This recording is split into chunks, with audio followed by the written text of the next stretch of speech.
திருக்குறளில் இன்று நாம் காணக்கூடிய அதிகாரம் புதல்வரை பெறுதல். நல்ல மக்களை பெறுவதனால் உண்டாகும் பயனை இங்கு திருவள்ளுவர் எடுத்து கூறுகின்றார். அறிய வேண்டுபவனற்றை அறியும் திறமை பெற்ற மக்களை பெறுதல் உலகத்தில் ஒரு மனிதனுக்கு கிடைக்கக்கூடிய பேறுகளிலெல்லாம் தலை சிறந்த பேறு என்கிறார். நல்ல மக்களை பெற்றவர்களுக்கு எந்த பிறவிலும் துன்பங்கள் வராது. தம் மக்களுடைய சிறு கையால் கொடுக்கப்பட்ட சோறு அமிர்தத்தை காட்டிலும் இனியதாகும் என்கிறார். ஒருவனது உடலுக்கு இன்பமாவது தன் மக்களை தீண்டுதலால் வரக்கூடிய இன்பம் என்று கூறுகிறார். அவர்களுடைய சொற்களை கேட்டால் அவனது செவிக்கு இன்பமாகும்.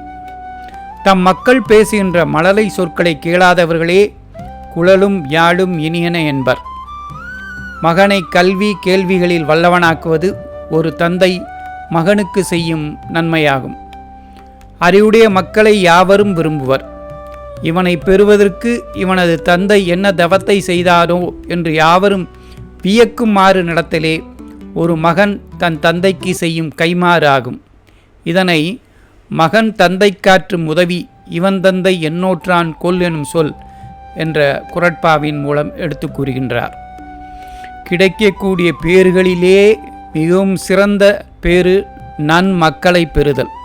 16 பேறு என்று கூறுகிறார்கள். ஒரு மனிதன் தன் வாழ்க்கையில் கிடைக்கக்கூடிய அடைய வேண்டிய பேறுகளில் 16 பேறு. அந்த பேற்றில் 16 பேறுகளில் சிறந்த பேறு நன்மக்களை பெறுதல் என்று கூறி புதல்வரின் சிறப்பை எடுத்துரைத்து இந்த அதிகாரத்தை விளக்கி கூறுகிறார் வள்ளுவர் அவர்கள். இத்துடன் இந்த அதிகாரம் முடிவடைகிறது.